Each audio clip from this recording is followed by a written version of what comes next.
So what do you think of my podcasting setup?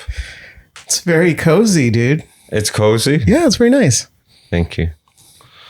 It's a lot of money for all this crap. Yeah, I feel like remember that old show, Lifestyles of the Rich and Famous with Robin Leach? Yeah. This is it. This is my lifestyle. This is the lap of luxury that he was always talking about.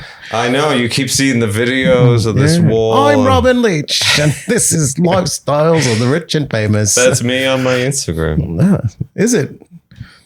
Yeah, absolutely. You're Millionaire Joe on Instagram? Yeah. Millionaire Joe. Millionaire Joe. I'm thinking of changing it to Robin Leach. You should. Yeah. Or Enrique Iglesias. However you want to fool the internet, Joe. Yeah. I got to do what I got to do. You'd be like the Masked Singer, but just on Instagram. So like this guy is none of the people he says he is. Yeah, he said he was Donald Duck.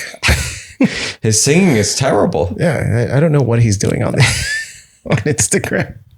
I should change my name to Donald Duck. No one will be upset. No one's looking for me anyways. No. No. I wouldn't change your profile name to Donald Duck, though. Do you see the fruit flies in here? No. Oh, there's fruit flies. Really? Yeah. You see? You saw it? No. Do you have fruit flies where you live? I honestly haven't seen a fruit fly in years. I have tons of fruit flies. I eat a lot of fruit. No. Why are they here? Exactly. Ask them, please. You should call an exterminator. You know, they can probably get rid of the pests. Yeah. I got an exterminator.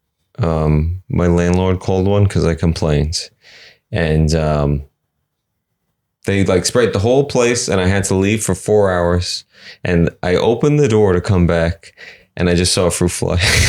You tell the manager? Huh? You tell the manager? No, because I was like, well, the exterminator can't even kill them. It's because I live near a river. And then I think it's because of all the dead bodies that are in there. Oh, right. All the festering bodies. And they had oranges and watermelons in their pocket. I mean, it is LA based, so there should be dead bodies in there. Oh, yeah. Have you ever seen a dead body in LA? I mean, I've been to funerals. Oh, yeah. But I've never seen one loose in the wild, like loose, like just there. I've seen one contained in a box where there's a ceremony, and we're all there because they died. A box, like a coffin. A coffin. Yeah, just not like Amazon box. Yeah, refrigerator box. Oh, we got a package. It's cheaper. Yeah. But no, I've never seen a dead body. Like up close, like it's terrible. You've seen one? I've seen dead bodies. You know where? In Florida. Are you from Florida? I grew up in Florida. Yeah. I'm sorry. Thank you. I'm taking donations. Oh no. Yeah, I gotta get a different birth certificate. I was actually born in New York, but I've seen many dead bodies.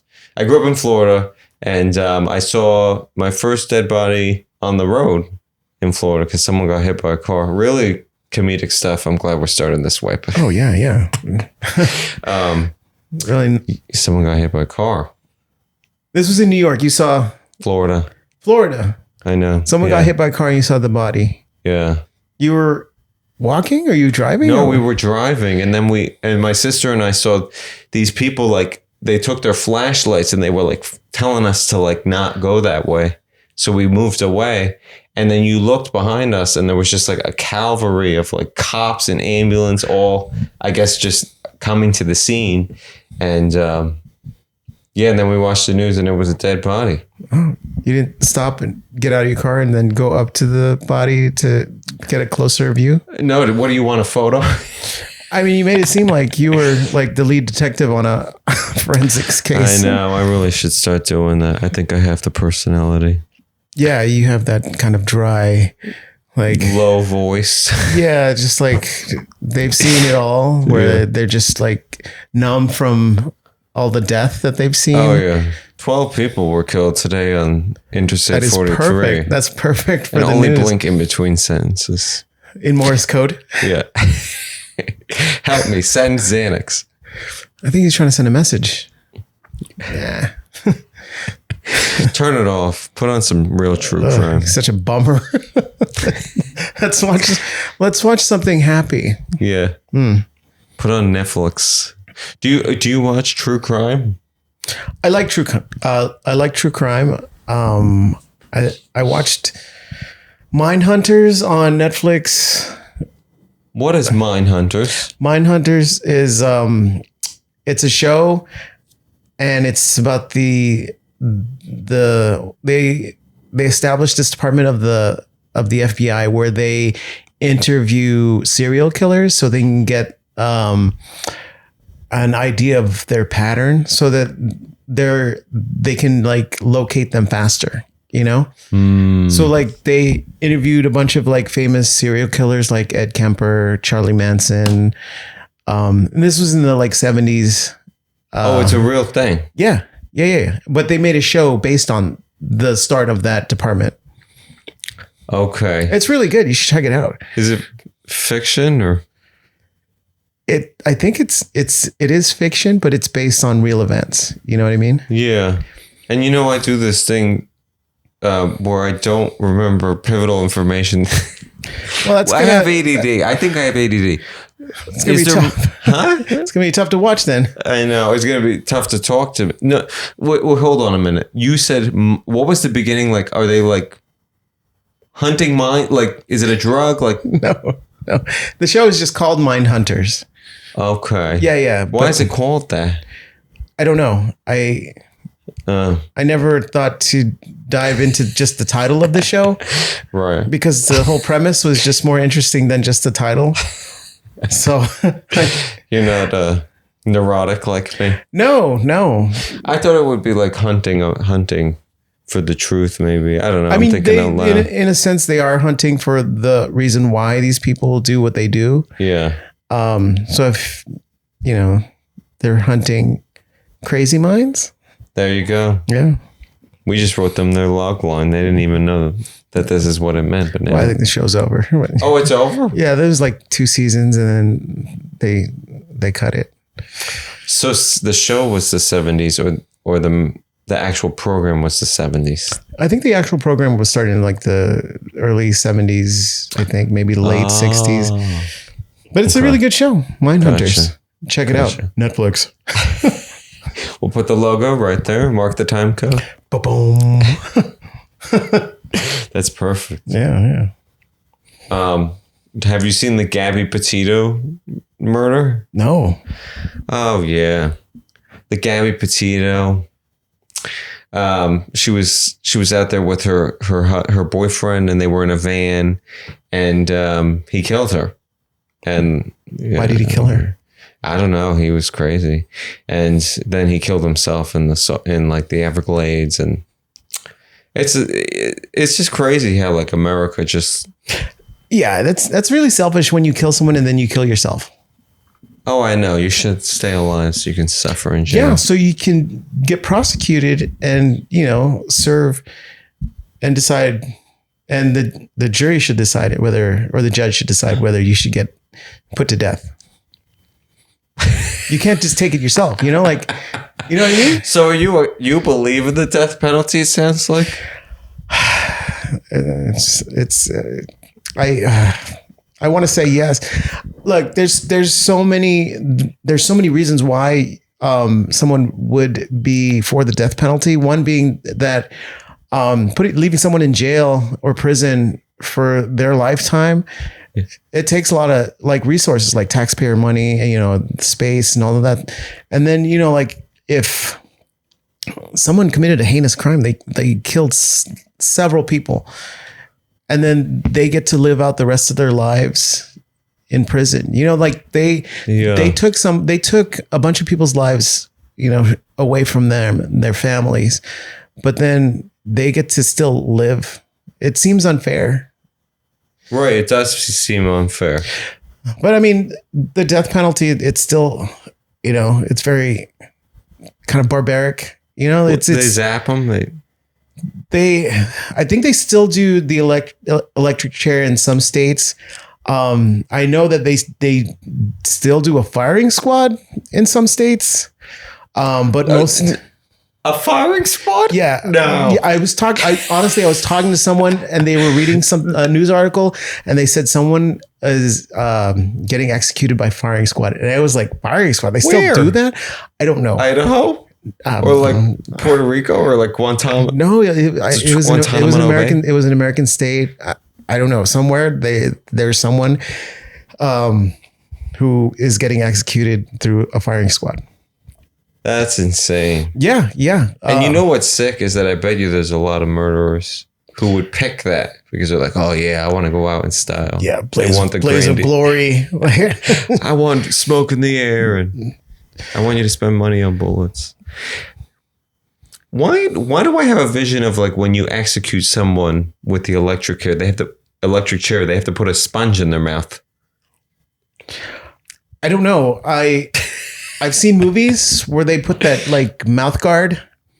Yeah. And then they electrocute him. But I mean, those movies, they're kind of horror movies, so they still stay alive and then they become the killer. But I mean, that it's not a realistic depiction of the electric chair. I don't think I've ever seen a real like electric chair execution. You know, I don't. Oh, there's no footage of it. I mean, there's probably footage on the dark web. Oh, the dark web.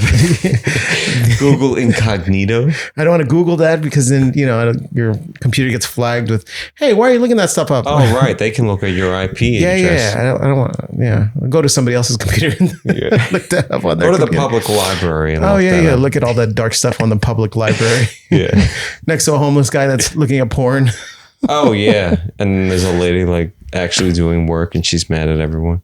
Yeah, I went to the library over here in Studio City because I was in a writers group and we would meet in the library. And we got yelled at every freaking time. But the people on the computers. I'm sorry. Shh. They would go, shh.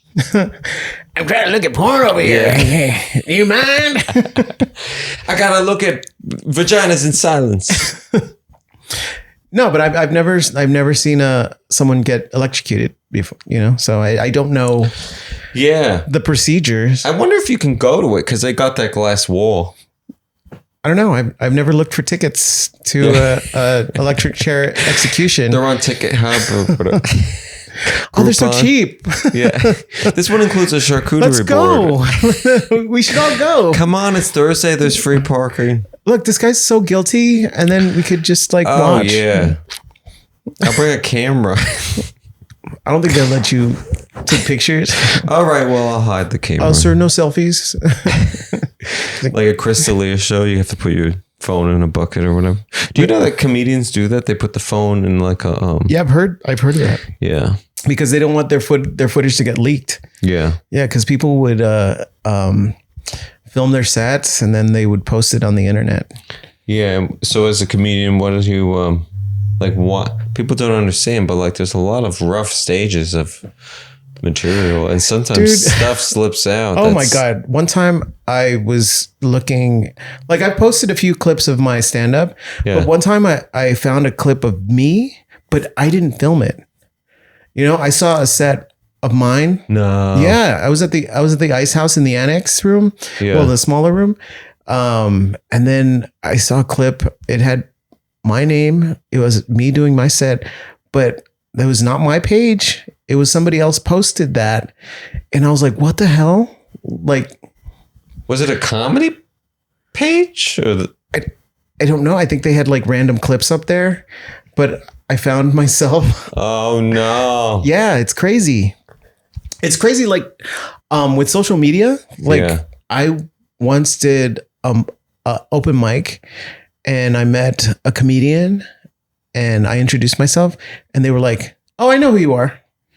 Yeah. Yeah. Oh, don't you hate when that happens? It's crazy. It's so surreal when it happens because you're like, I just met you, but then they know who you are because they're following all the people in the scene. Oh yeah. You know, so it's kind of off-putting. I feel like that's what it must be like to be famous. Like, it's just that all the time, and half the people don't even. But I mean, famous people know that they're famous. Right. Like, It's shocking when it happens to us. Like, yeah, because I'm just random. You know, like I'm not famous. I'd love to be famous, but right. you know, I'm not famous. But then people would know who you are. They know. Yeah.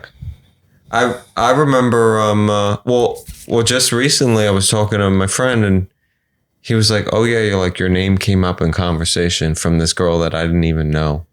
And she like knew that I did the Groundlings and she knew skits that I did, and I was like, "What?" Like I was like, "Who is this person? We have to erase them. Like I have to like get them to sign an NDA." Like I mean, it's nice. It's nice if they're a fan, you know. But like, Right. huh? I said, "Right." Yeah, like if they knew me because you know they've seen me before or they follow me or they, you know, like, Yeah. and they come up to you and, "Hey, I'm a fan of your work and I love the stuff that you do." Yeah. But it's, I don't know, it's not like that. It's just kind of random people that are like, "I know who you are." Yeah, that's weird. You get a lot of weird behavior at shows and Yeah. and mics. I have never found a clip of myself from some. Well, actually, that's a lie. I have found a clip of myself. I did a mic outside during the pandemic because we had to be outside, Yeah. and someone took like a video because there was a man without a home. How do you say homeless now? A houseless individual. Homeless? Yeah, homeless. Yeah. Okay, fine. We're here.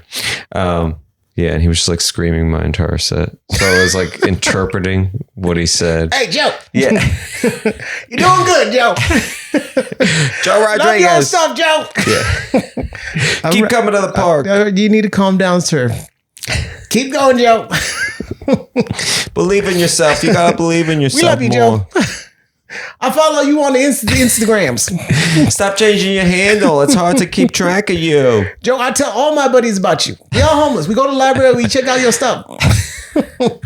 We're back to the library computer. Well, how else are they going to check out your stuff? They're homeless. On tab 1, it's internet porn, and the other one, it's my Joe Instagram. Rodriguez. Yeah. Yeah.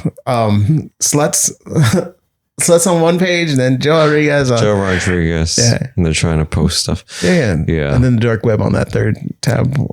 Yeah, and so this guy that the guy that posted the thing was another comedian, and he posted it on his story, and I was like, oh, it's funny, but Yeah. imagine that it wasn't like it was. Imagine it was something that I didn't want up, and then Yeah. I hate that. I hate that so much. Yeah, because like then you have to get a hold of that person to, you know, ask them to take it down. You know, like I'm still like, where did you find the thing? Like, it was on YouTube. oh, it was on YouTube. Yeah, Wow. yeah, it was weird. Huh. Were you doing well in the clip? Were you happy with the comedy at least? I was, but the way that it was shot was very like, it wasn't the best quality. Oh, you know what I yeah. mean? So it looked very grainy and I don't know. Yeah. I don't think I like my shirt. It's like, oh, I hate that shirt. Don't you have do you watch your footage a lot? Yeah. Your show? I watch the ones that I can stomach, like the ones that I think, you know, if I did fairly well, I'll take a look at it. But if there's a clip where I'm like, oh, that one joke did very well, but the rest of the set was like terrible, Yeah. I'm like, oh, okay, I gotta find that one part, you know. Whereas like, I gotta find out what I said, you know, so I could like try to like incorporate it into the joke. Oh because yeah, that's the one that I'll use. yeah. But the rest of the set, like if I start to watch it, I was like, that's painful. Oh yeah, there's a part of it that's like save the misery for another. I had to live through that once. So like I don't need it again. I mean, I enjoy those sets. Like if I'm trying out new material and I have those sets, I like them because, I mean, something has to work in there, you know? Right. And then it's nice to kind of like, it's like panning for gold, you know, Yeah. like you're sifting through all the garbage and you find this little nugget and then you take that, put in your pocket and then Yeah. you try that again. And then you know, the process just repeats itself and then you find more nuggets and then you put them together and then you see Yeah. if you can like put something, you know, like a joke Good together. Yeah. Yeah. I bet. Yeah. Yeah, it's crazy because like I couldn't just stomach it, and I couldn't get over like the quality, and I couldn't get over just the initial thing of like watching myself, because I would get hung up on like my shirt was weird or like I was like, why didn't I shave that day? Yeah, it's weird that like little things you're like, ugh, why did I wear that? You know, or like, why am I standing like that? Oh yeah. You know, like, but I mean, those things are good to look for. So like when you do go back on stage, you don't wear that same shirt again, or you don't like stop wearing sweatpants or you don't do the weird thing that you're like, why am I fidgeting, or so then you can like stop yourself in real time because you saw it, right? You're like, oh, I need to stop doing that, right. So it saves like years of doing it again because you saw it in the tape. Like I used to put my hand on my head a lot when I was starting to do stand up. Yeah. But I knew it was just kind of a nervous tick that I was doing. Yeah. And I watched myself doing it and I'm like, why am I doing that? And then I would like go back at like how I felt when I was talking. Mm-hmm. And then like, I remember, oh, this joke didn't land. So then I remember I felt nervous. Yeah. So then I'm like, oh, okay, you need to stop doing that. Or, you know? So it's crazy because you said like feeling. Yeah. And I feel like, I don't know, the comics I know and talk to don't really get into that, but I think it's everything. Like, if something was really good, I'll go, what was I feeling in that moment? Yeah. Because a feeling is literally the only thing that you can control in the moment. You can't, you can write, you can riff in the moment, but the feeling is the best shot you have at like doing well in the moment. No, yeah, you're right. And I'm like, dude, like the times that I felt goofy and like playful and like whatever I said would work and like, just exuded like I didn't care or whatever, that was the shit. And, I've been doing it 9 years. So I have changed over time, hopefully.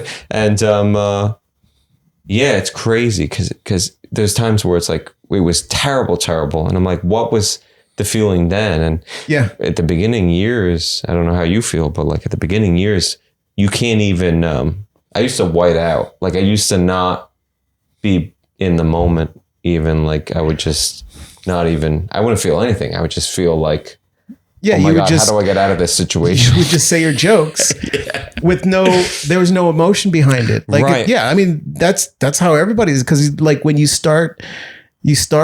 write something you think is funny, because, like I don't know how you did it, but you read all these books and like set up this punchline that, and then you're like, okay, I just do it the way the book says, and you think of something funny, you write it, and then you have the punchline, and then when you say it on stage, you say it, and then sometimes it gets a laugh, sometimes it doesn't. Yeah. But there's no like feeling or opinion behind the stuff that you're talking about. But when you keep doing it, you start to realize, oh, I need to have some sort of passion about the things that I'm talking about, I know. Because if I don't care, like, I'm pretty sure. Yeah. It's weird because that is what, I think that's partially why stand-up is so hard. Like it's, it better be like the rawest version of you, all your feelings right there. Yeah. Because if it's anything weird or not real, the audience is like a bloodhound. They have nothing else to do but stare at you and every single body language that you're doing and all that. They can smell bullshit. Yeah. Like they can smell someone who's being fake. Yeah. Better than your mom. Yeah. They can tell. They can tell like they're funny jokes. They're funny jokes, but like if they're not being genuine about how they feel about it, they can smell and they're like, this guy's fake. This person's fake. Like And then it's just not. I mean, they may enjoy themselves, but it's not like those jokes are you. Like when you do your material, the jokes that land, and they are like an advertise, like they're an advert for you, like, oh, that's his joke. That's like his signature bit. That's how he delivers his jokes. Yeah. Yeah. It is like an advertisement for you. And it's funny you say that, because when I did start, and do you ever feel like, how long have you been doing it now? Since 2003. Oh my God. So you have me beat. Like, I started when I was 24, so I don't even know. Anyways, you've been doing it way longer than me. Do you ever feel like you grow out of the phase of like trying to take in advice? It depends. It depends. I mean, some people have legit good advice, like, Yeah. and then, it doesn't even matter how long people have been doing it. I've gotten good advice from people who've done it for like 1 or 2 years. I've gotten good advice from, people who've done it as long as I have. I've gotten shitty advice from people who've done it like way longer than I have. Yeah. But it depends, because some people, like, they have an idea of what stand-up is supposed to look like, and then they'll kind of give you their interpretation of what it should be like, but Yeah. sometimes their interpretation of stand-up isn't what your interpretation of stand-up is. So, Right.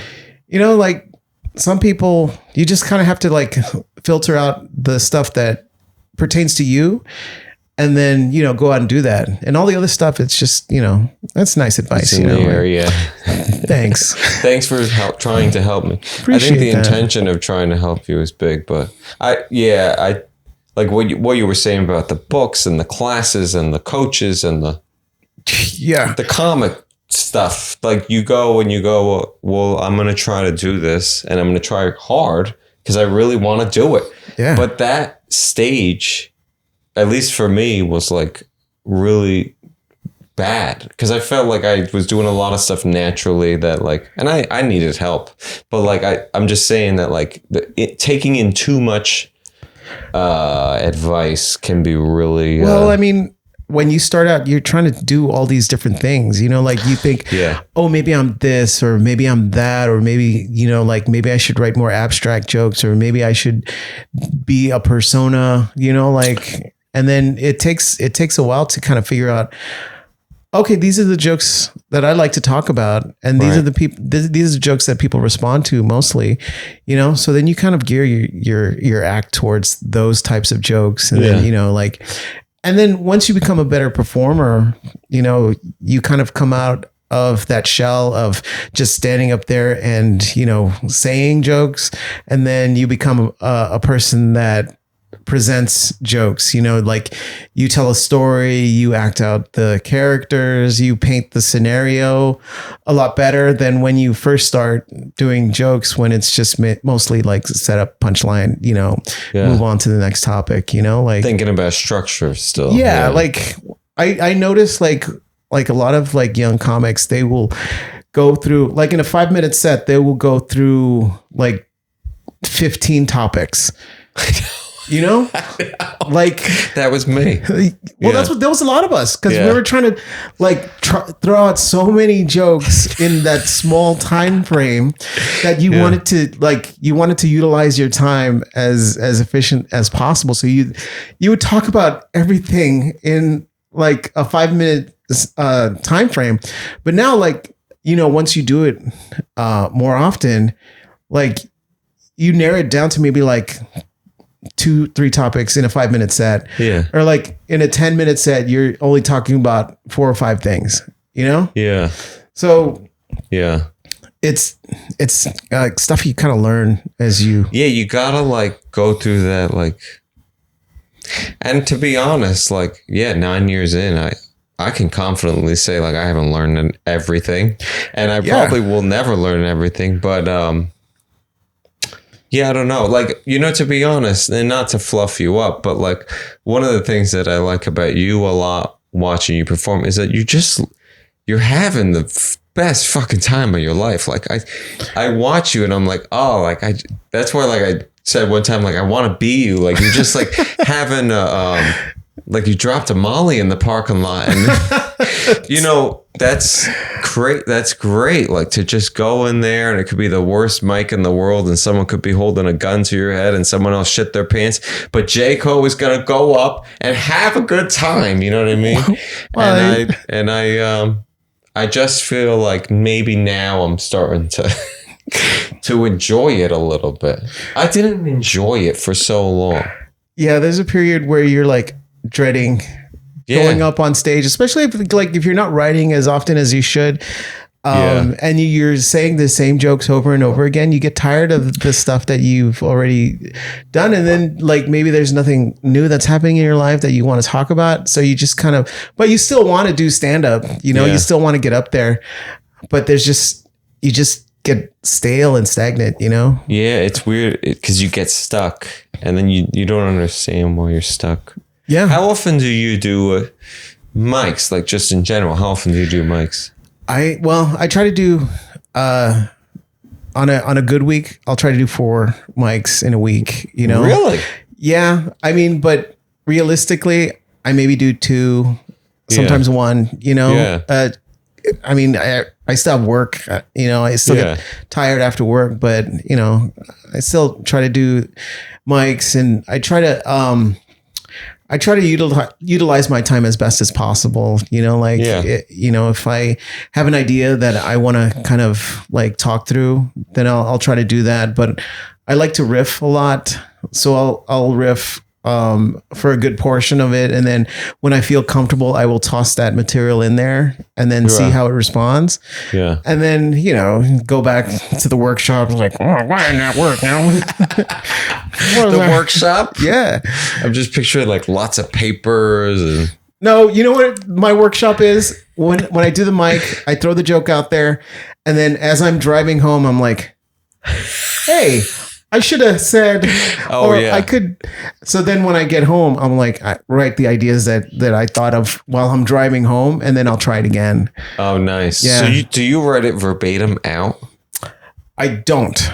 I used to write jokes out verbatim, and I would try to remember the script. Yeah. But it just came out like really forced and fake, and people don't respond because I was thinking every time I say it this way, it's supposed to work the same way every time, right? But it doesn't, and you have to have that same emotion behind what you were saying originally, and that's how you can convey like the joke better. But I don't write everything out verbatim. I just write out the talking points, and then the new idea, and then see where I can talk through it, and then if because I'll try to write on stage, as much as possible. And if you mean in riffing in the moment, is that what you mean writing? Yeah. And then if I can come up with a character that I like to do, I'll try to incorporate that into the joke if that works. Mm-hmm. But I don't know. I think a lot of my characters are racist. Oh shit, that's a different problem. Just kidding. Go to the fourth wall.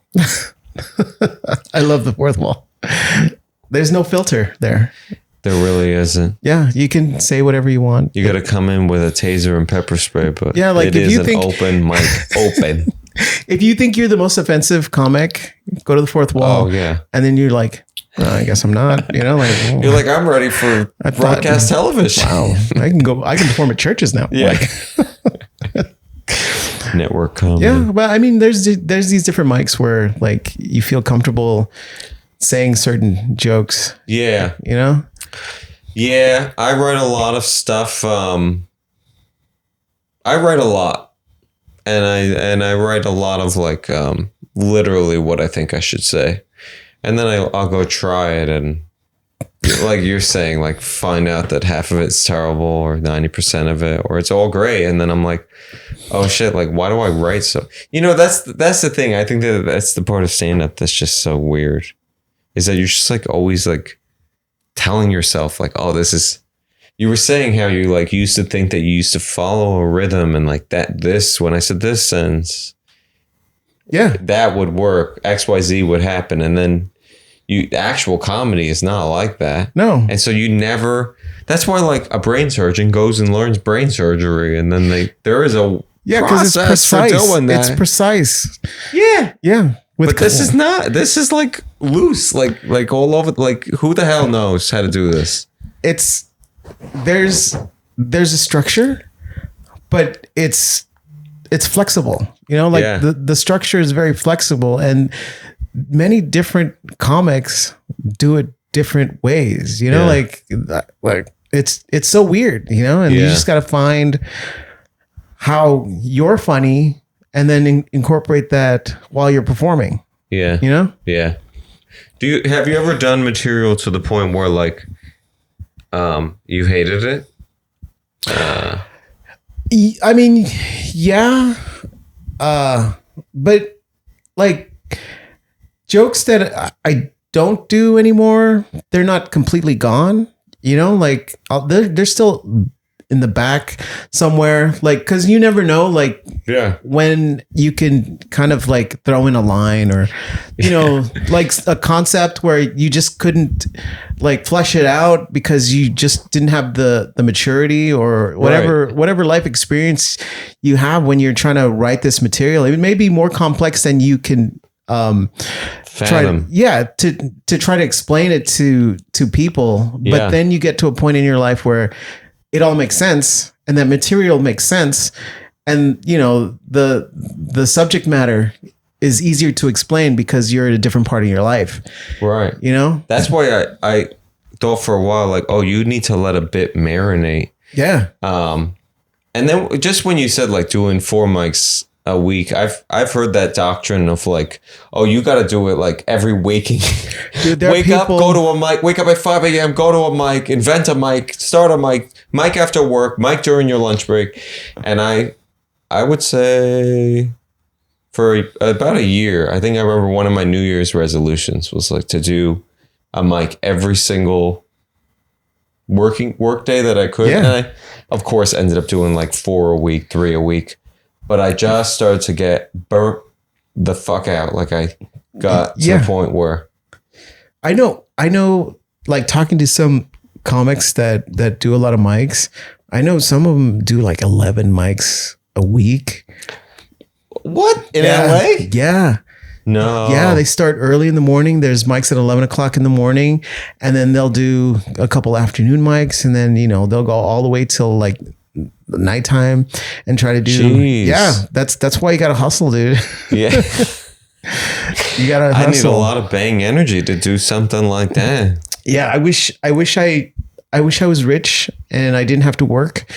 Then I would Yeah. just do mics. But do you feel like if you actually, my thing is like if I actually did that, I mean, maybe this is just where I am now, but like, I feel like you can burn material out really fast. You can. I mean, Your relationship with the material is everything. And then if you've done it 16 times to a room of rapists or, you know, nobody, it's Where are not you going to going? be fun.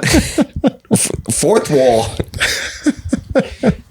No, I don't know. That was me for a while. I was just like, I'm starting to hate everything, even if it was like coming from a place of joy initially. Yeah, I mean, you get tired of saying the same jokes over and over again. Yeah.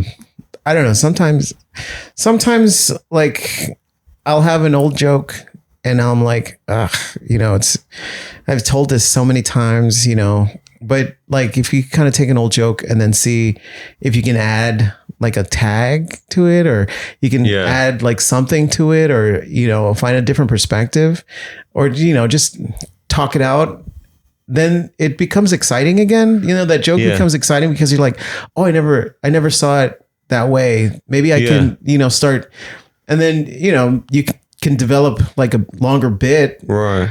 or, you know, it just bombs, and then you just like, well, that joke, that joke's going nowhere. Or give it 10 years and then. Yeah. You know, it's always in the back pocket. Right. You know, That is a cool feeling when you have stuff that you wrote, like, I don't know how many years ago, but yeah, it comes out. are you comfortable with silence on stage? Probably not. I like to think I am. I am. You did a big pregnant pause. Yeah, I like it. Sometimes there's bits that they'll have an emotional backbone to it, Yeah. and then you kind of take a pause, and then you see how the people are reacting to it, and it's nice. Yeah. You know, like Check in with the crowd. yeah. Someone said that they came to one of my shows and I like ran out of things to talk about, and I just stood there and I was like, I forget what I said, but they were like, they liked that part because it was watched real. 10 other comics. Yeah. Yeah. They'd watched 10 other comics just go nonstop. And by that time in the night, like it was just like, we need nothing is this funny for this long. We need to feel something, you know? Yeah. Yeah. I mean, some like bombing isn't always like terrible. Oh no. You know, like, you got to bomb to Yeah. get better. Yeah, I mean, some people, they get hung up on, oh man, I sucked, and you know, I'm like, get over that. You know, it was either one show or one mic. You know, like Yeah. I think I know who you're talking about.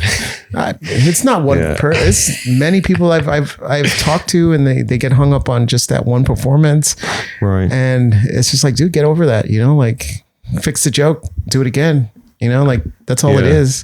Did you feel like you were like that tragic thinking? I was tragic for a while. Like if I bombed, probably for the first, I don't even know how many years, 5 years that I did stand up. I was like, every time I would bomb, I would be like, all right, well, never doing that again. That was never doing that. You know, it's funny. My first time on stage, Yeah. it's great. Oh, well, fuck you. It was so great. But then like every time after that was never as great as that first time.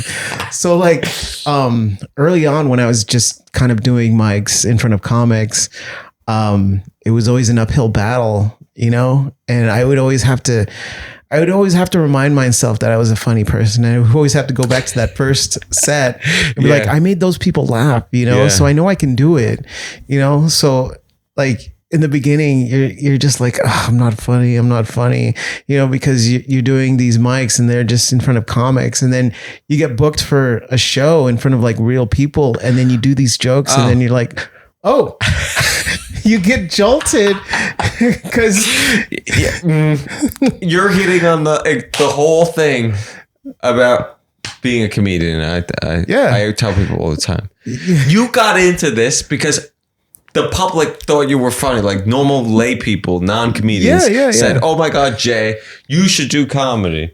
And then you went and did it, and it was terrible because you did it in front of other people who heard the same thing. Yeah. And they don't laugh at anything. No. And but yeah, you got and you go in front of like a bunch of people that are not comics, and they're just people that want to see comedy, and you do jokes, and you're like, oh, I'm funny. I'm like it. I have it again. I wasn't crazy this whole time. Yeah, then you ride that high, you know, for a while. You go. It's funny. Like the next mic you do, you're like, oh yeah, I'm terrible. Yeah. That was the minority experience with the show. Yeah. So like a lot of it, like when you do mics, you kind of have to push through and like filter out the jokes that are actually like a part of you and that, you know, make you a funnier person. Yeah. And then you do those, and then when you perform it in front of you know, real people. Yeah. I mean, everybody's a real person, but like real people, as far as comedy, it's just people who are not comedians who just want to laugh, you know? Right.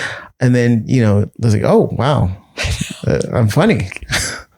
That's why, like, I enjoy doing flappers shows. Like, you know, like people talk crap, but it's not bringer shows, and you go and you see what the public thinks, and you know, they're all there to support their cop friend who's trying comedy for the first time or whatever. But You go, Steven. yeah, you talk about handcuffs.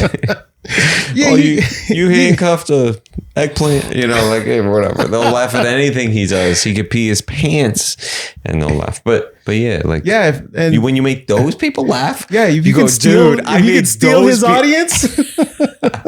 They think he's less funny than me now. Maybe I'm their friend now. Yeah, it's funny. Like I would do those comedy contest shows where, like I would come in third, but I know I was pretty funny if I came in third because the other people brought the audience, and the audience votes on the winner. Yeah. But I'm like, I barely brought anybody. I came in third, so I must be pretty funny. Yeah. You know? You're like, you would have been first, like, in another festival. Yeah. Yeah. Did you ever win the prize? I did. I won the prize many times. Yeah. Many times. And I was very happy to win the prize. Yeah. I came in fourth. Oh. I only did it once. And then, the guy said the same thing. He was like, do you know how many people had to vote for you to even get fourth? Like, yeah. He's like, how many people do you bring to the show? I was like, no one. Yeah. He was like, see, like, people voted for you. That's good. Like, you leave an impression on people, on strangers. Yeah. You know, I used to do this. They used to be the show at the Comedy Union. This is when I first really started doing stand up, and it was like the first like show that I got booked on. You know, it was a bringer show. I had to bring people, but like that was one of the first shows where, you know, I did my jokes and it was like, it was hitting, and I was like, oh wow, you know, I was like, yeah. So it's very reassuring and refreshing. It is because you have to. After a lot of the open mics, you go through that depression. Oh. And then when you have that good show, it just kind of reassures you, like, okay, maybe this is right. Woody Allen said he wouldn't do certain things at mics at all. He would just, I mean, but maybe that's a luxury of being a notable comedian. You know, like, that's my thing. I'm like, establishing that context for a person is like, a famous person has that built in. They kind of know a context to everything you're saying already. And, but I get it. Like, the idea of just bringing a joke only to a show in front of the public, is fine sometimes if you just feel really good about a bit and you've never tried it before and you're just like, I just know it's going to work. A thing or whatever, just not a bit, a sentence. Yeah. I mean, he has the luxury of being Woody Allen. He was on TV before that, you know, and like, people are familiar with Woody Allen. So when he would do his stand up, for those big shows, he would throw out new material, you know, just to see how it would respond to like a good crowd, you know, which makes sense. You know, like, you want to try out the stuff that you're working on with a hot crowd, and not wait for that, you know, low level, like 2 or 3 people in the audience type of crowd. Oh yeah. You know? Yeah. But I mean, if you're trying, like, for myself, I don't have that luxury of like doing those type of shows every night where I can just test out material and then, you know, because that would make it so much easier if I could, you know, filter out all the bad stuff with a crowd that, you know, likes you or they're just there to laugh. Yeah, and then they're like, if a joke bombs and you know that joke's bombing for a reason. Oh yeah. But like, when it hits and you're working on material and you can develop bits, you know, with crowds like that on a nightly basis, like. But that's why I kind of think that like mics might be bullshit. because what you just said is like, the idea of a mic is to figure out what works and what doesn't, right? Yeah. And so if they inevitably don't laugh at something that you thought was funny, you now get weird about it. But no, it's just them. It's just those freaking racist people. Well, I mean, it depends. Like, because there are times when I'll just throw out a joke. It doesn't laugh. But I'm like, I think I know why they didn't laugh, you know, like, and then I'll try to either try the same joke at another mic and see how that hits. Yeah. But sometimes you can kill at an open mic and then you try it in front of a real crowd and it bombs. Isn't that crazy? Because comics laugh at different things than just like regular people. Like, comics laugh at really dark material, you know, and like regular people don't want to hear those types of jokes unless they're into that type of humor. Yeah. It's like going back to what we said about the Bloodhound thing, how they know the truth. It's weird because it's duplicitous, because it is like, comics want to know like how you took a diarrhea shit and then didn't wipe it properly, and then you got sat in your car. They'll laugh at something really bad, like grotesque or dark like that, blue, and then you go and do that. It just at doesn't the ice house hit. at 9, and they're just like, Yeah, you hear crickets they're or somebody shocked. biting into a French fry. They're really shocked. Yeah. Like it, and that's the kind of stuff you have to kind of filter out. Like I'll do some really dark jokes, but I know that those jokes will hit here, but they Yeah. won't hit like with a regular type of audience that's just kind of like like they're a little older, they have families, they're not looking for that type of humor. No. Yeah. So It's weird. It's freaking really it is weird. Like all over the place. and that's why I don't mind bombing with jokes that aren't like R-rated jokes. Like they're more like just kind of autobiographical stuff that happens to me that I'll talk about on stage. It's nothing dirty, it's nothing vulgar, it's nothing sexual, Yeah. but it's just stuff that happens to me, and then try to make that stuff funny. And then there's kind of like things that, when you tell those types of jokes, they'll laugh because it is funny, Right, right. and then you just kind of have to filter out that funny stuff and then try to add to that. It's like threading a needle. Yeah. Because you could say the most fucked up thing in the world, but if you said it with the right smirk on your face, or, just with the Yeah. right delivery, You can get away with but then you do it cocky or what, it's just your voice is a little weird. It's crazy. That's also why, like, when people want to give me advice who don't do comedy, I'm just like, I'll see you at the mic. You want to go to a mic? I'll full carpool. Like, don't tell me what to do. You know what I mean? I mean, it's funny because comedy is the only thing that everyone has an opinion on, like, like people who never have done stand-up, who've never written a joke, who have never said anything funny, they'll have an opinion on comedy, and they'll give you their opinion on what you should do. But not the brain surgeon. No. The brain surgeon, they'll never have an opinion on him. Yeah, unless he fucks up. Well, I mean, how would they know? Yeah, exactly. He fixed it in the operating room. He closed the artery that he slit. Yeah. There's not a lot of improv in brain surgery. Yeah. So He's riffing. Just chopping. please don't riff while you're fixing my brain. Have you ever met a doctor that was also a comedian? Because that exists. I've met, I know I've met a dentist who's a comic. Oh, a dentist. Yeah, I've met a lot of porn stars that also do comedy. There's a lot of those. Yeah. At least in LA. Yeah, there's a lot of like teachers that do comedy. A lot of substitute teachers do Yeah. comedy.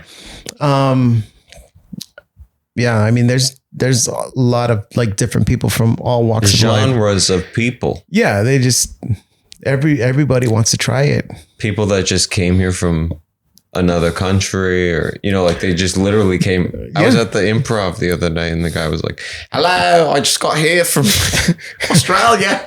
Yeah. He literally took an Uber from the airport to the club, and nobody it's their understood dream him. to come to Yeah. America and do stand-up comedy. And he did it. Yeah. It's crazy. And then he flies back home. He's like, I'm a star now. I'm the got new up at the- Eddie Murphy. I'm a real Woody Allen. I'm going to be in the new Adam Sandler movie. Do you do accents? Well, I can't do an accent. I can start to do an accent well, but then it flops. Yeah. It just becomes a different I'm the accent same altogether. way. I think it's why I failed the Groundlings. It's so hard to do the accent Yeah, for a the long accents. time. The accents are tough. I don't do a Filipino accent, not because I don't want to, but because my Filipino accent starts Filipino and then it ends Jamaican. So Classic. it doesn't work out Put very you on well. SNL. Yeah, You're just going to have to change I costumes was like, hey, this is mid-scene. the guy who's an ethnic chameleon. Yeah. He's got to change wigs every sketch. Yeah, it's just constant chaos. Oh, man. I forget what else I was going to ask you. Oh yeah, you're from LA. You were born here. Yeah, I'm one of the few LA natives. Wow. Yeah, You're very rare out here. I know most people from different parts of the world, and they Yeah. come to LA. They come to LA, New York, or Chicago. Oh, I said it as a joke. Now you're saying it real. Yeah, like Yeah. people. Yeah, there Yeah. are a lot of people like me who came with a dream in their heart, and they're Yeah. going after it. Yeah, They pay $1,900 for a studio they picked apartment. up they packed up their lives and they moved to LA, and they try to do comedy. You know, Yeah. they try to act, do comedy, write. Yeah. Mm. Do you feel like a lot of people leave?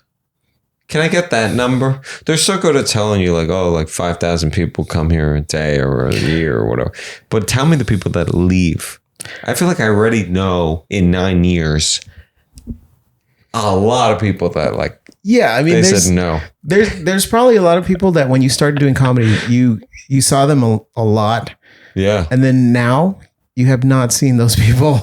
Oh yeah. That's Yeah. actually like most people I have met. Yeah, like it changes every couple of years. There's just a new group of people that are either leaving or not doing it anymore, or they're Yeah. coming back to it after not doing it for a while. You know, Yeah. Have you taken a break like that? even during COVID, I haven't taken like a break. Like I think the longest break of not doing stand up was like maybe a month of not doing, but that was because of COVID and you couldn't go anywhere. But then, Yeah. you know, I started doing all these Zoom shows. And then once I started doing all these Zoom shows, I was performing a lot. Like I was performing Yeah. twice, 7 days a week Oh, on yeah. Zoom. All from your living room. Yeah. And then, you know, once the you know, clubs started opening up again, you can go outside, and then, you know, like you felt kind of good to go to mic and perform for Yeah. other comics. Other comics in person. The Yeah, yeah, bomb yeah. in person. Yeah. But I Yeah. enjoyed the Zoom shows for some reason. I really liked it. I'm trying to like have a take about it because for a while I was like, oh, like it like helped me learn facial expressions or whatever. But I don't. I think. Oh, so you know, I did a lot of Zoom comedy too. This is what I will say: the hardest thing, and how do you feel? Timing. How did you do timing? Because of that delay, Yeah. it was something to get used to, you know? But yeah. like, cause I had a camera set up, and I had a microphone set up on my computer. So like it took me like a couple Zoom shows to just kind of focus on the camera and not on people's faces, Yeah. you know, cause I would focus on people's faces just to see if they're reacting or not. Yeah. But after a while, I would just focus on the camera, do my jokes to the camera. Like I was doing a TV taping, Yeah, you know, yeah. in my bedroom. And then like I would hear some people laughter, you know, I would hear different reactions, but I wasn't always like looking for people's reactions a lot of times. Yeah. Did you look at yourself ever? I would always go to gallery mode when they focused the camera on me because I didn't want to. That was also like a big problem. They would flip it to you. Yeah. I think we did a lot of the Zoom shows Yeah, together. yeah. They would flip you to you, and so you all of a sudden you were like on a Times Square television, Yeah. and you're like, I don't look like this, and Yeah, you have to like take 30 seconds to figure out where the on pin button is, and oh my god, the things we've lived through. Oh yeah. If I knew what was going up next, I would be ready to switch it back to gallery mode, and then I would just do my set, or you know, I'd riff on whatever somebody else said, or Yeah. something that happened in the Zoom room, and then I would throw out a couple jokes here and there, and Yeah. you know, it was nice. You know, I would get a good like 8 to 10 minute set in with the Zoom shows. Yeah.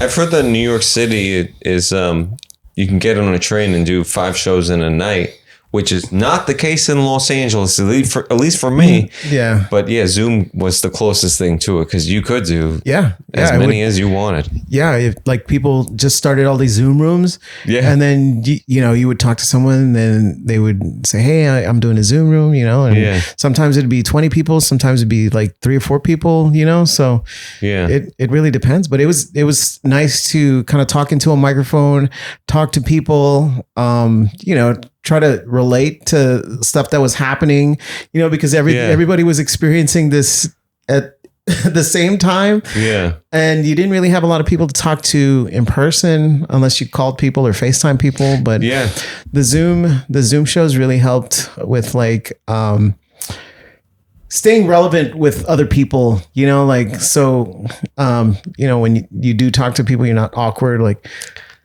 yeah.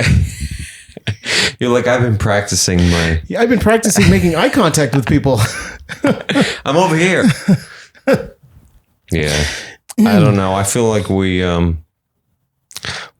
going through, every comedian has had to go through all that rough times, but we had to go through internet connections. I just remember like sometimes I would be like what I thought bombing, and then I'd be like, all right, I'm moving on to the next thing. And then they laugh. Like I start to say, and then yesterday I went to the grocery store and they're laughing about the fruit fly that I just talked about, or whatever. It's hard. The internet was a whole thing. It's funny because, like I remember I did a show in Santa Barbara and I went up first and there was a lot of people in this like this bar room. And I remember I got off stage and I was like, that was terrible, Yeah. But my friend, he told me that when I was up there, that all these people were smiling and they were like engaged in what I was saying. Yeah. And they said they were laughing, but I just couldn't hear it, you know? So like a lot of times I think people aren't loud laughers. So like if you get those people that they're like enjoying you, but they're not like, it's still like that's another problem. Someone that laughs like that. I mean, that's distracting, but it feels nice. It feels nice because you get a bunch of people that laugh that hard. It's nice. But then. There are those people that aren't they're kind of shy about laughing. Yeah. But they're enjoying themselves, Are you a laugher? If like, even I think about myself, I don't laugh at anything, but I'll find someone amazing, but you wouldn't know from my face. I am a laugher. You are? Yeah, but it takes a lot to get me to like really laugh. Oh yeah. Yeah.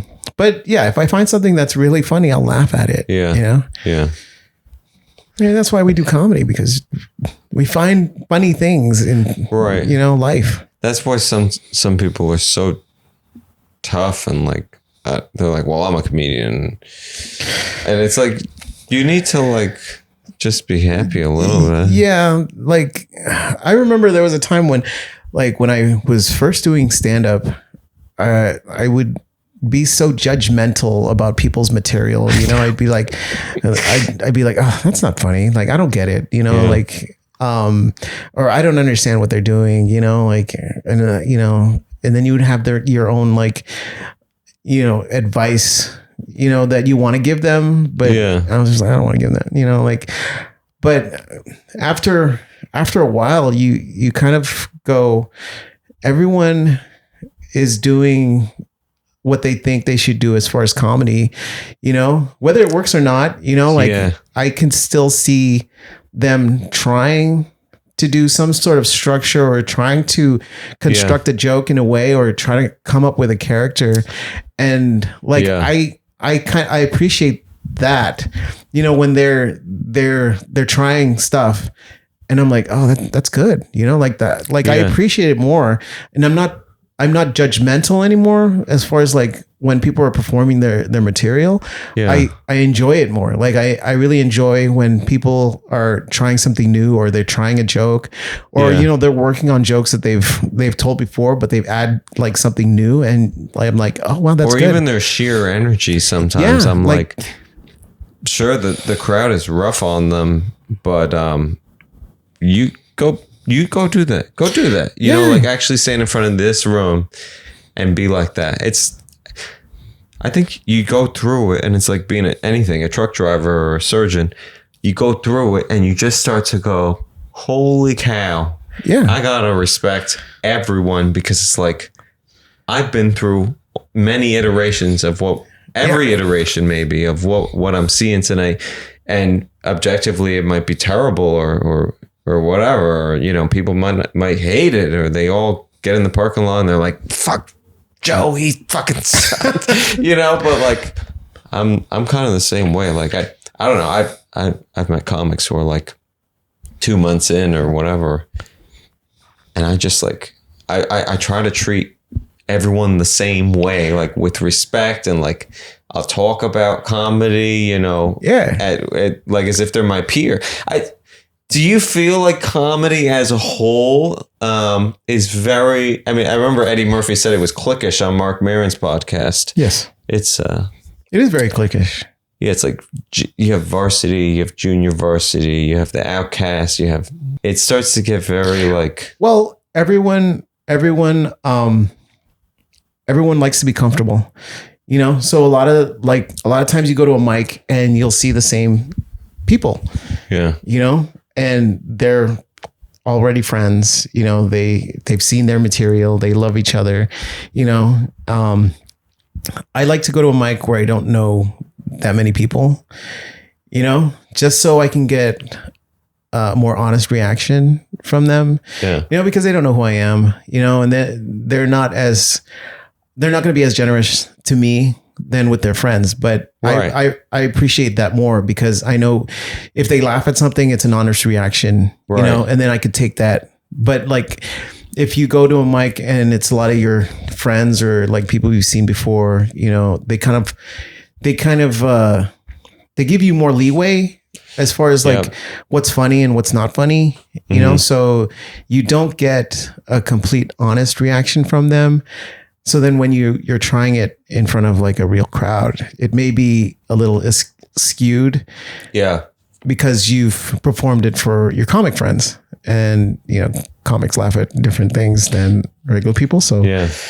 you just kind of have to be careful, It is, and that's like one of the big challenges for me. It's like always finding a new mic, because I don't know. I always thought that I was going to move to LA and like be going everywhere, different places all the time. There's a lot of mics, but there's also like a lot of fucking comics, and you just see the same people everywhere. You Yeah. go, how am I supposed to try this version of the Duolingo joke or whatever on the same people that saw it in its worst form? They're not, if they didn't, like they're already pissed the second I start getting into it about how my dad didn't teach me Spanish.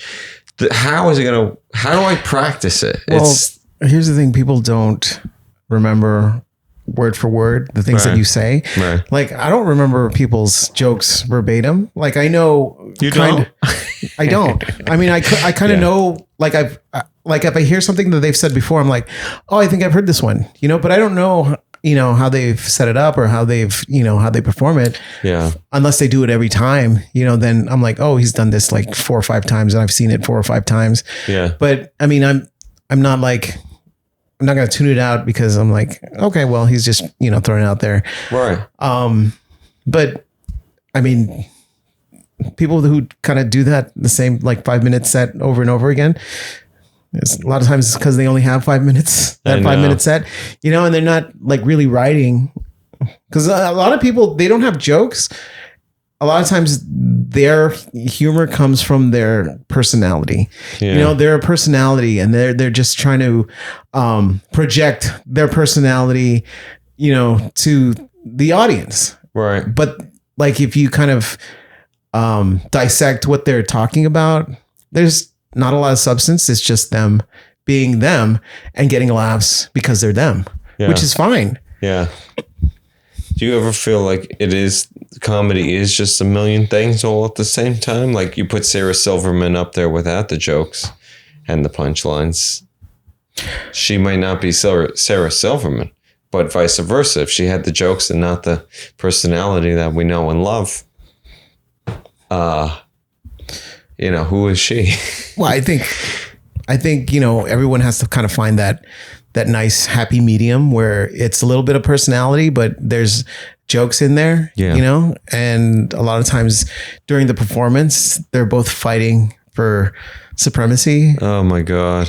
Yeah, I would love to know what goes on in your head, because my head is just like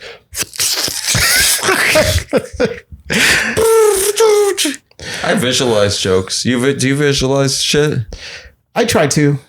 Yeah. I'm a very my jokes, when I really want to do it the way that I wrote it, I picture it like chunks of a paragraph. Really? Yeah, I'm a robot. But then also the light will go I was watching a tape and it was decent, but then the light made a noise or it went tss or whatever. And I immediately was like, what happened to that light?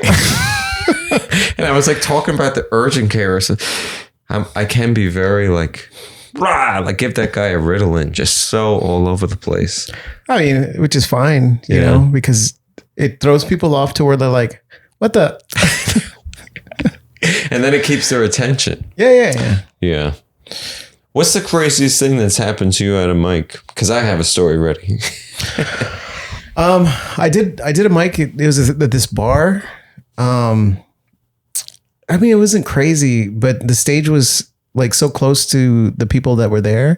And I don't remember what I was talking about, but this guy got off his bar stool, walked to the stage, and then he whispered something in my ear.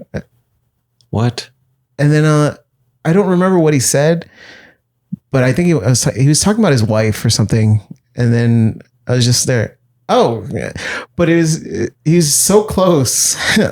What did he say in your ear? He whispered something about his wife. I don't know what I was talking about. I think I was talking about relationships or something. And then it sparked him to stand up, walk to the stage, whisper something about his wife. And then I said, okay, thank you. And then he walked back to his.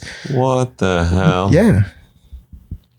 You didn't heckle him or. No. Or are you good? Yeah. There was one time, and this is the only time I really got upset at a mic. I don't know if you've done the Rainbow Room in Hollywood. The Rainbow Room, the stage, you have to go down the flight of stairs, and then you look up at the audience, and that's the Rainbow Room's comedy stage. Up? Yeah. At the audience? Yeah. And then they're sitting in the bar area up there. So you're performing in like a pit. Yeah. And there was this guy and he was heckling every performer. Every performer, he was saying something, you do this, and that's not funny, every comic. And then he started heckling me, and I didn't know. He said something. It really, oh God, he psychoanalyzed me to where he's like, oh, you're only doing this because you want attention. And I'm like, what? Yeah. And I'm like, yeah, and then I got upset and I started talking. I don't remember what I said to him, but the DJ cut my mic off and he said, yeah, because he said, we're not here to argue with the patron. And then he told me to get off the stage. You're joking me. No. Yeah. And they're supposed to protect you. Yeah. They got it and wrong. Then I got off the stage and I got my book bag and I went out to the entrance. Me and my friend, we did this mic, and the guy that was heckling, he was out there, and then he tried to shake my hand. He's like, "Hey man, good set," and I was like, "What?" And you were like, "Fuck you!" Yeah, I was like, "What?" Yeah, and then he just left, and I was like, "That was the weirdest thing," There's just so many bizarre things like that. Yeah, because I'm usually pretty good with hecklers. You are? Yeah. So you can shut them down. Well, I mean, it's not so much shutting down. It's just giving them a little bit of attention and then trying to get laughs off of that. I'm never really mean. Yeah. As far as when I deal with hecklers or people in general, like I'll just Yeah. ask them general questions and then I'll try to find funny things out Funny of that. ways back into Yeah, you. some people Yeah. are kind of mean. It's like, well, suck my dick. Yeah. And then like it's like 12 million views on the internet because it, you know. Yeah, It's so I'm a nice guy who deals with hecklers. I can't deal with hecklers. You reminded me, and she's a comedian that I see all the time. I don't know her name. There's one particular comedian who every time I see her at the mics, and she still does this, she'll go, ha! In the middle of people's sets. Ha! And That's so obnoxious. she did it to me like the 5th time. Mhm. And I was like, nah, just not tonight. Yeah. And I was just like, love it. I forget what I said, but I was like, from now on, when you make that noise, I'm going to go, nah, or whatever. And then she kept doing it. Yeah. And then I was like, yeah, and that's why traffic is terrible. And she was like, ha. And I was like, nah. And that was the only thing that they laughed at. And then, but I don't know. I felt like I took care of her. And she's, you know, she still sees me and it's very polite, and she'll probably watch this. But I am an adamant believer that give me crickets. Squeak your chairs, do silence before you fucking do a fake laugh or any sort of like, I know another lady, aw, and I'll just be like, Sharon, stop. Like, I know her name and I'll just call her out from the stage. Like, Yeah, the sympathy. I hate it. Whenever you do self-deprecating humor and they do that sound, that Yeah. Yeah. it makes me queasy, because it's just a joke.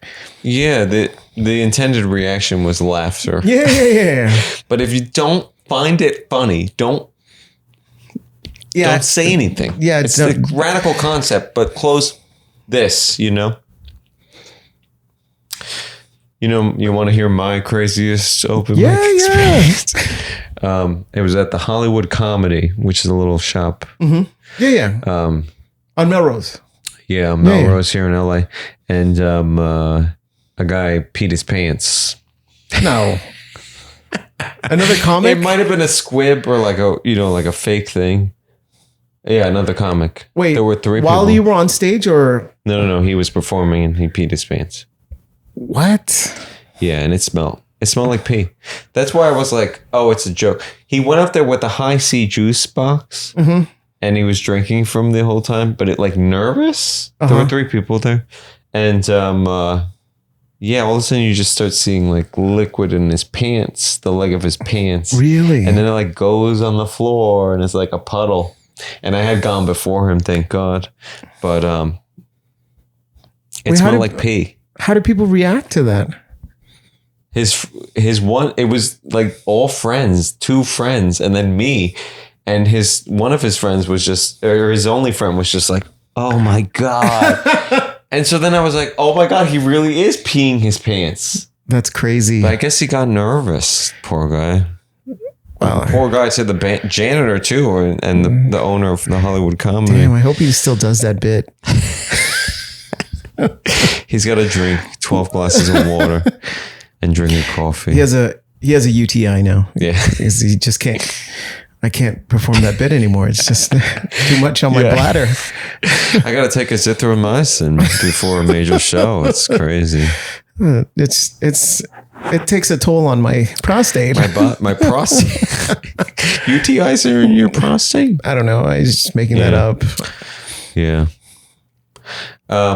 Completely off topic, but you know that I bought some bananas recently and they're completely hard.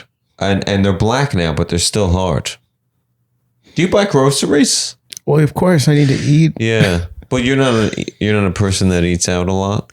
I try not to because everything's so expensive and I have to live on a budget. So yeah. Freaking money. Yeah. Money. Yeah. Yeah. So, I mean, I'm the same way. Like I'll have baby carrots. I'll buy a bag of baby carrots. And my goal is I'm going to take some for lunch. And then a month later, they're still unopened. You know, like, Yeah. and then I just kind of have to throw them out. I'm like, why did I, like I had the Yeah. intention of like utilizing the baby carrots for like meal preps, Oh yeah. but then I didn't get to it. And you tell yourself, this is a snack. This is gonna be my this is snack now. I'm going to snack on this. I'm going to lose so much weight. Yeah. I'll dip it in light ranch. I Light won't have to buttermilk. pay for lunch because Yeah. and then It's so true because carrots are just about as useful as a gym membership. It's just baloney. yeah, it's you have to have the the discipline to Yeah. kind of like take the 10 minutes it takes to meal prep. Right. But I know. I feel like carrots get thrown out all the. You buy a lot of produce. Tomatoes Yeah. tomatoes and onions. I like to make omelets, and then like for a simple chicken dish, I'll make that, or the easy thing to make is like pasta. Yeah. Yeah. Wait, do you make chicken dishes with an omelet? No. It's separate. So, But I'll use the Gotcha. onions and the garlic for those chicken dishes. oh yeah, yeah. In addition to like making an omelet or something, Have you ever put chicken in eggs? I've done that once, and it Yes. felt like I was going to hell. Yeah. Yeah. It's weird. It's like a weird combo. But meat's okay. Give me Yeah. a ham. I'll chop up a pig. Kill the farm. But not the chicken. It's weird. Yeah. You feel like you're eating it with its baby. It's more Your brain just barbaric. doesn't like it. More barbaric. Yeah. Ovaries and the... Just give And me the the chicken. family. Oh, man. Kill a rooster. Are roosters dying? I know that hens lay the eggs. I don't know. Anyways. Yeah. The roosters are the males. Yeah. They just kind of like, puff out Puff their their chest chest and, They're there for hey, the show of it, motherfucker. yeah. They're the guy at the fourth wall who's been there all day, and he's just telling you how it is. Yeah. Love those guys. Oh, yeah, they're great. Have you ever, like, penetrated the comic groups? What do you mean? Have you ever, like, been like, oh, like, this group of bros, it's just always there to judge me, and then... No. I like to keep to myself Yeah, a me lot too. of times. I'll be cordial. If they talk to me, I'll talk to them back. But, once I'm done with the mic, I bolt. You get out of there? Yeah. Some people hang around and fraternize.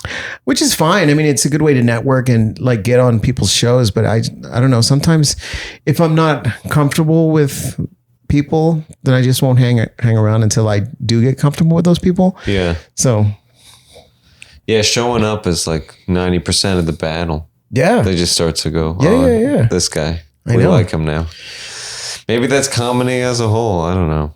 yeah. Once I get too familiar at a place and like it seems too easy when you're telling your joke, I don't Yeah. go to that place anymore. I just go somewhere else. You got to mix it up. You need a different dumpster to perform Yeah, next to. yeah. So yeah, I got to try to find different places to go out to. We did Dat Fan and Friends Yes. for a long time. How would you describe to people who don't know what that is as a venue? It's nice. It's like a private it's a private comedy club that not a Yeah. lot of people know about. Yeah. I've enjoyed every show that I've performed there. It's a blast. It's so good. It's not something that a lot of people know about or get Yeah. invited to, but you kind of feel special when you. It is like a secret show in a way. It is. It is. It's nice. Yeah, I just wish I could have brought my friends to watch more, but I brought one friend. yeah, Yeah, they enjoyed it. nice. It. Oh wait, I met She that. loves you. I was by at the, that She show. loves you, by the way. She said that you're her favorite Oh, comic, hell yeah! What's Yeah. her name again? Daniela. Daniela. Yeah, I love you, Daniela. She loves you. She said that you're her favorite comic. Even over you? Yes, Oh, we have a drama. I don't care. I've had friends that they've seen other comics or friends of mine, and they're like, "That guy's really funny." Yeah. I'm like, there's a little bit of jealousy, but Yeah. it goes away. Oh, jealousy's. Oh yeah, I get jealous all the time. Do you? Oh yeah, I have a gigantic ego. There are times when I see people set and they're doing something that like I don't have the courage to kind of do on stage, and I'm like, oh, I wish I could do that. You know? I know. Yeah. But then you like think about the person that it takes to do. I think it's kind of like the people that are mean to the hecklers. I go, that's what the person, that heckler deserves that. And I wish I could be like that. But I don't know. Like it's not in my DNA to be, you're Jay and I'm Joe. And yeah, I can't be too mean to a heckler because I'll feel bad. Yeah. You know, because I mean, they like they're not comics and they're just people that are loud. Yeah. I mean, they kind of just wanted to see the show. So I just kind of talked to them for a bit, and then I'm not mean to them, but you know, I'll try to find jokes. Yeah. But I can't be too mean, like, you know, fuck you. Yeah. Stupid fuck. Yeah, stupid fuck. You do that exact voice. Yeah. Yeah. Were you bullied in school? I mean, yeah, everyone was bullied in school. Was everyone? Well, I don't know. I remember I was bullied, and I remember other people being bullied as well. So I don't think I was immune to any type of bullying. So everyone has either the bullies were bullied by their parents, and then, you know, they bully you. Other people bully, you know, it's a big cycle. It's vicious. Yeah. But I think I like psychoanalyze a lot of my like things with comedy that are bad. Like I don't like the feeling of it. And it is like when I start to see like, oh, like there's a popular group of comics at the Improv or whatever. And I go, it's triggering for me because I was an outcast in school. Mm-hmm. So, you know, is this therapy or a podcast? I'm not sure. It's therapy for you. Yeah. No, but you know what I'm saying. Like it just, that shit. Yeah. I think, never goes away. I think as far as bullying, it's the way you respond to bullying that kind of makes you who you are, you know? Yeah. Like if you take it well, then, you know, you're going to develop into this type of person. If you don't take it well and you kind of like regress and like hide away, then you're going to develop into that type of person until you figure out how to kind of like get over it. Right. Go to anger management. Yeah. Yeah. Yeah. I don't know. I run away. I can see that. Yeah. You're that type of person.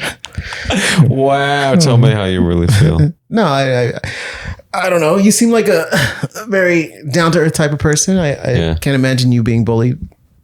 Yeah, I was bullied. I'm sorry. That's all right. Thanks for coming on the mic. Oh, Jacob. Yeah, of course. Yeah. I've seen the clips. I get jealous. What do you mean you get jealous? Never get invited to nothing.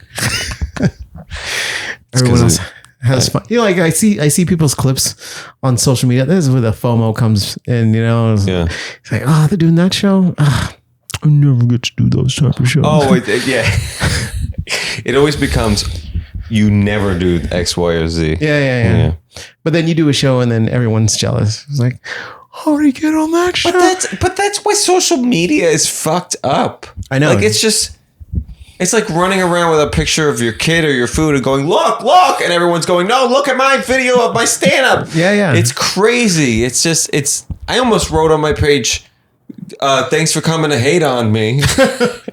Please double tap everything. That should be your profile picture. I know. Maybe a meme. It's very, have you ever been like, oh, I'm not doing social media? I mean, there's periods of times where I just don't post anything, and then, you know, people don't know what's going on in my life. Yeah. But you know, every once in a while I'll post something, you know, but I'm just not adamant like posting every single minute of every hour that most people post, you know, like, yeah. Like I know a lot of people, they post pictures every day. Multiple times a day. Yeah. And I'm like, how is their life, you know, this exciting where they're they're photographing everything and they're just posting it. And latte art and family. Yeah. It's so fake, but I don't know. And the reality is that social life is deteriorating in real life because they're just on the phone all the time. That's sad. I know. Well, everyone delete Instagram because you heard it here Yeah. first. I've taken it off my phone. I Really? mean, not right now currently, but I have in the past been like, Yeah. my thumb automatically goes there when I'm not thinking Instagram. And what? Yeah. How am I back? Yeah. Instagram, I'll do a lot of scrolling through videos. Yeah. And then I'll save all the funny ones. Yeah. Facebook, not so much. I'll scroll through like people's announcements, or they're posting their weird manifesto thoughts. And Facebook is different from Instagram, where it's just like, it's really heavy. Yeah. It starts to get really political. Yeah. Instagram is nice. It's just a bunch of pictures and videos. Yeah. I like that. I follow too many comics. It's just a nest now of like. Yeah. I follow a good amount of comics, and then like sometimes I'm scrolling and it's just a flyer after another flyer and after another flyer. And I'm like, I'm on none of these shows, And I was like, I'm not doing anything, Yeah. I just feel like, I need to do more. I mean, it's good motivation because you're like, Yeah. I need to get out more, and then, you do, but it's, I gotta start asking people to put me on their shows. The times, that my success rate when I have just straight up asked someone to put me on a show is like nearly 100%. Like it's just, I mean, then again, I'm not asking huge shows to put me on them, but yeah. people that I'm like, I would like to do that show, and I just send them a message, but I just don't do it very much. Like I feel like it's like, it takes like sheer like promotion of yourself or whatever. It depends, because then you find out how well they like you, as far as when if they want to put you on their show. Yeah. So like a lot of times, if I want to get on a show, I'll send a message. It's like, hey, I'm just interested in doing your show, and see if they respond. If they want a tape, I'll send them a tape or something, Yeah.